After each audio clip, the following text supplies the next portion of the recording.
Welcome to the Beyond the Bestseller podcast. I'm your host, Kelly Schupnacht, and today's guest is Liz Steblay, author of Succeeding as a Solopreneur. Welcome, Liz, and I'm excited to talk about this topic. As a new business owner, I have some thoughts, or I just want to talk through some things with you. So tell me about what led you to write Succeeding as a Solopreneur. Well, I stumbled backwards into it, Kelly. I hate to write, always have hated to write, even though I've been pretty decent at it all through school and everything.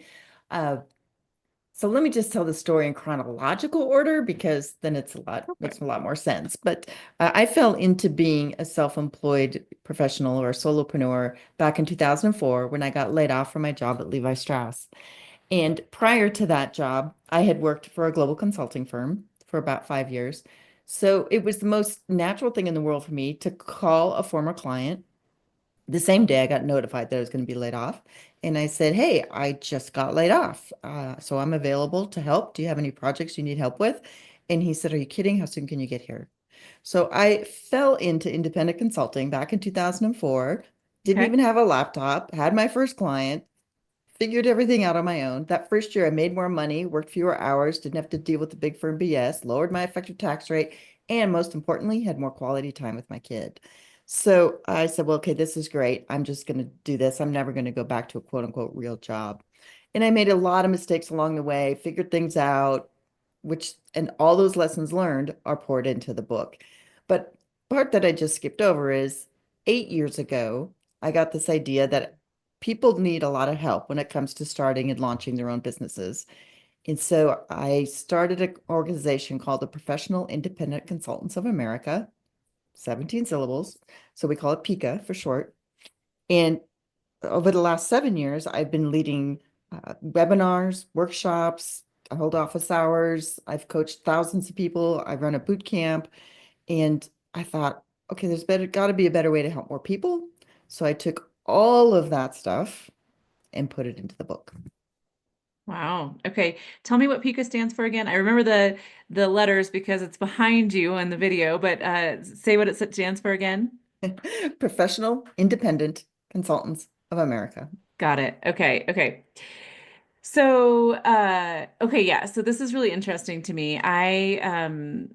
So similarly, I was laid off in 2024. So just last year, and that started my journey to start my business. It was kind of like I'd been thinking about it, I'd been dreaming about it, and then it was like, oh, okay, well, now this is happening. Like now it's Right. that time, right? It's go time. But I remember like one of the conversations I had with somebody early on was he was like, you don't want to hire people, like you don't want to um you don't want to have to like be responsible for other people because then you're gonna have to like lay people off and I remember that conversation. That was very pivotal for me because I was like, no, I want a team of people. Like, I do not want to do this myself. Um, and so I made the choice to build a team. And each person I bring on, I'm so thankful because I don't like doing all of like I don't want to do all of the client work. I have the vision of what needs to happen, right? And then I want to say, okay, here's what needs to happen, and then have other people doing the work. Um, as a solopreneur, you mentioned like they need help and like people to help them, whatever. So are you technically as a solopreneur, are you a solopreneur if you have people working for you, or do you have to be only by yourself to be a solopreneur? Maybe that's a dumb question, but I'm like, when you said that, I was like, is that a solopreneur if you have people helping you? I see where you're going with this. So a solopreneur does not have employees. That doesn't mean they're doing it on their own. So I like Okay. to say just because it's called solopreneurship doesn't mean you have to do it alone. Yes. Okay. So over the last 20 years, I was self-employed as a solopreneur. I launched my first business, which I didn't even mention, which is technically how I make my living. It's called the Proco Agency. Just Uh, that little thing. that little thing over there that's millions of dollars in revenue and it's on Inc. 5000 list twice. So that little business. And but then I launched Pico as well. And through all of that, I have worked with 1099 contractors. And to this day, even though the Proco agency is a multi-million dollar business, my team who runs it are all paid on a 1099 basis. Got it. So you're as a solopreneur, you like I don't know what the tech, technically, but like so technically as a solopreneur, you have people working for you, but it's on an independent contractor basis. But They're as a working with me, with not you, for yes. me. Yes. Okay. And then uh is that like the difference between a solopreneur and an entrepreneur then? An entrepreneur has employees working for them? That's one of the differences. Yes, that's Okay. one of the Okay. differences. And the other is entrepreneurship tends to be can be anything from knowledge work, like executive coaching, independent consulting, without a product. Most solopreneurs do not have a tangible product. Entrepreneurs, of course, also create, widgets and run gardening businesses. And so it runs the whole gamut. So entrepreneurship is the big umbrella. Solopreneurship is one of the niches underneath. There's other niches underneath, like interim leadership or fractional executives, Mm-hmm. freelancers. Like there's a whole bunch of Like spectrum terms of those that things. fall Yeah. under entrepreneurship. Okay. Okay. Well, that's good. That's good to know. But yeah, I made that conscious decision. Like I know I want to build a team because I work well with a team. Like, but the way you described it, like I could build a team that are, we're working together. It's independent contractors. It doesn't have to be employees under, Yes. under the company, but There are legal considerations for okay. doing it one way or the other. Okay. And boy, that can turn a podcast dry very quickly when we start talking about legal matters. But Yes. but but it is tricky. So my life partner is an employment lawyer, so that's been very helpful for Oh, me. yeah, no kidding. So but yes, you particularly in California, where I know you're located, Kelly, there are very strict laws about hiring subcontractors to do the same sort of work that you do. So it sounds like you're on the Okay, so I'm correct actually side in of the law. I'm in Colorado, just to be clear, but Oh, sorry. yeah, no, that's okay. I have clients in California, but so that is a really good point. And um, can you talk about just like you don't have to go into depth because I do understand this is a very like tricky subject, but like maybe some of the factors to consider, like when to hire or when to keep somebody on a 1099 and when to consider hiring them as an employee. Yeah. So Pika runs a whole workshop called Legal Considerations for Solopreneurship. We don't have any currently on the calendar, but I have lots of them recorded. But the number one thing is who's controlling the work. If you're controlling how it gets done, when it gets done, what the people wear when they do it, the hours that they're supposed to do it, you need to be paying them as an employee. Hmm. That's the single most important factor. There are lots of other factors, but that's the single most important one. Okay. Yeah, I used to work for a company that was everyone was a contractor, and there was, I don't know how many people, but I don't know, like maybe 30 to 50 people. And it was quite challenging because yes, I won't go into detail on that, but it was Yes. quite challenging, right? And so yeah, now my approach is I use a employer of record. So I use remote is the name of the company. And personally, my preference would be that everyone be employees if they want to be employees, but that organization makes it really easy for me to hire contractors or employees and classify them the way that they need to be classified. You can also give them benefits through that platform. Do you have any of those that you have worked with or recommend for solopreneurs? I do not. Okay. Uh, but I do have a related cautionary point to that Yeah. is if you're an independent consultant or anybody that wants to do business with, let's say, a Fortune 1000 company, you're going to run up against something called compliance because there's been huge lawsuits resulting in settlements of, nine, I think Microsoft settled their lawsuit for $96 million, and that was 20 years ago. Uh, and you still hear them from time to time in the news, where companies tried to pay people as independent contractors and then they were sued. So big companies, corporations are now very terrified to hire independent contractors. And so Hmm. you'll run up against something called compliance. There's a lot of information about this on Pika's website because I am an expert in this for reasons I won't get into right now. Uh, but the reason why that's a red flag is because those companies feel like they were going to lower their risk for their clients if they pay you as a temporary employee on a W-2 basis. Okay, sounds fine, right? That's easy. They're going to withhold my taxes. I'll get paid every 2 weeks, whatever. The problem is it costs you a lot. If you are making anywhere from $125,000 or more a year, you're going to want to be paid on a 1099 business to business basis because then you can take advantage of your business owner tax deductions and save more for retirement. And that's how you lower your effective tax rate. So I've actually trademarked the phrase, friends don't let friends W-2.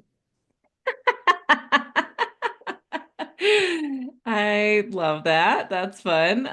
Well, and so by the time this episode comes out, you and I are talking now, but the episode won't come out for a few weeks. So if you have one of those workshops, I can add that into the show notes that you talked about the legal considerations workshop, or resources like that, and we'll talk more about the show notes and the links later. But just want to mention that now that we can include those things. So, I feel like we've taken somewhat of a detour talking about the book, but this is it, like, as a business owner, it's like these are the things you want to like learn about and need to know, and whether you understand all these dynamics or not, like you better learn it, right? So going back to succeeding as a solopreneur, uh, so there's so many coaches and consultants out there, and it sounds like that's kind of uh, a big part of your target audience for this book is that kind of group of people. So, uh, Pika and this book, I mean, you're helping people with kind of navigating some of these. I mean, that was a specific challenge, right? The independent contractor versus employee. But what are some of the other things that you cover in the book that help people kind of in their solopreneur journey? Sure. So the subtitle is Six Keys to Taking the Leap, Winning Clients and Building Wealth. So uh, it's everything from the psychological hurdles. So chapter one starts at the very Mm. beginning. Is this the right path for you? And the first key is be prepared to vanquish FUD. So FUD is the Yeah, acronym. yeah. Say more about this. Yes, Okay. FUD is an acronym that stands for fear, uncertainty, and doubt. Oh man, yeah. And I've been self-employed 20 years. I'm going to tell you, FUD never really goes away. You just have to Yeah, I've learn heard how that. to manage it and tame it. I call it the FUD monster because I picture a little gremlin that's in my ear and saying, well, who are you to like launch another business? And what do you, or even when you're just starting out, people often have their FUD monster saying, you're crazy to give up a full-time job and benefits and the security of this, and you don't know anything about launching a business, and you're going to have to do sales, and you don't know how to negotiate rates or a contract. All of those fears, uncertainties, and doubts are the little gremlin whispering in your head. Now, he's there to protect you, but usually it's from a charging lion, not necessarily from doing your heart's desire and living the career that you want. But it is scary. And frequently, your loved ones are going to try to talk you out of it too, for the same reason. Because I think being self-employed is the hardest job you'll ever have. I also think it's the most rewarding job you'll ever have. So, Yes. but that's one of the six keys, and then the book actually will take you through the whole journey, right? From Mhm. how do you develop your niche? Because the important key is to be memorable. A lot of people think that they need to go to market as a jack of all trades or Jill of all skills, but the reverse is true. If you put yourself in your client's shoes, they want to hire an expert. They don't want to hire a jack of all trades. So you Mhm. need to figure out your niche, which is probably the hardest part about stepping out on into your own business. And then Mhm. how do you uh, make your LinkedIn profile your storefront window? So it's not a Hmm. biography, it's more of a brochure. There's lots of tips for how to do that. How do you figure out what your pricing is? And how do you know if you should be pricing by the hour or by the fixed fee? Or what is hybrid pricing? And will that work for me? And how do I figure that out? So believe me, I go through everything in the book, Yeah. including how to pay less tax and build wealth over time. Uh, and it's so not only is it full of practical advice and diagrams and examples, it's also full of some of my most painful stories and mistakes. So it's pretty easy to read. Yeah, yeah. Yeah, it sounds like it would have been a great resource for me a few months ago when I did lose my job and was kind of like navigating, like this would have been a great resource for me. One of the things you talked about the FUD, fear, uncertainty, and Out. doubt. Yes. Okay. So, yeah, that was for me, of course, at first I was like, okay, I got to start applying for jobs, and I started doing that.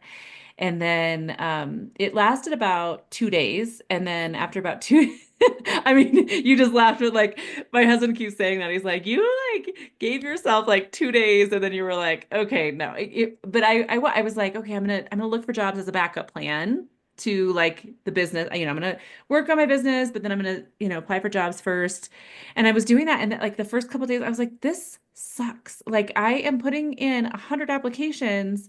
And like I know my chances of getting any interview are so low, and I'm just going to end up going to work for somebody else and have to do what they want me to do instead of what I think is the best path. I mean, I've been very lucky. I've worked for great people who I've learned from, but also then when I started my own business, I was like, oh my gosh, I get to set the I get to set the culture. I get to decide, what we're doing. I get to decide, you know, what I get paid, right? Like, I mean, that to me was mind-blowing that like nobody else is determining my value. I am determining my value, Yes. and yeah. So but I have that fear, I have the FUD all the time, right?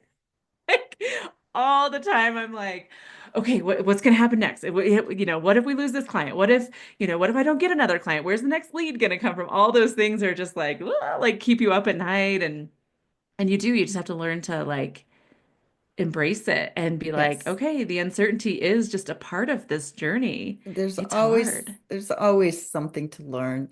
Uh, and that's one of the reasons why I think it's the best job ever, because it's never the same day twice, and there's always a new challenge and always something to learn.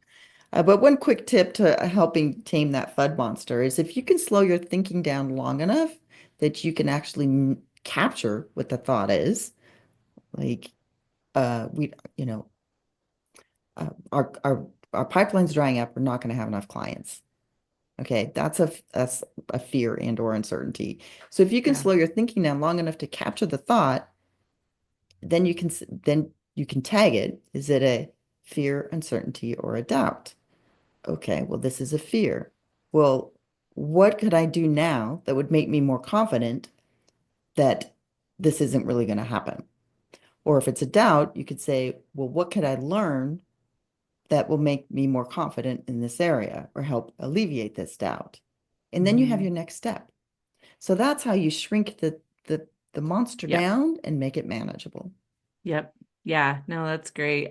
Yeah, that part that's been, I don't know, one of those things that I've learned is like, okay, this is real. Like it is all on me, and I have to make sure new business is coming in, and I have to make sure the bills are getting paid, and like the buck stops with me, right? Like that is scary. But I remember like in January, I was talking to a friend, a business owner, and just kind of saying how I was feeling. And he was like, yeah, that doesn't ever go away. He's got a $2 million business, and he's like, yeah, it doesn't go away. I'm like, okay. So like, I just have to And embrace this. And like you said, it's like when I start thinking like, okay, where's the next lead going to come from? Okay, start taking action towards, how are you going to bring in that next lead? And I've been looking at like where have my clients come from? Okay, like let's think about how I can tap into that some more and just exactly.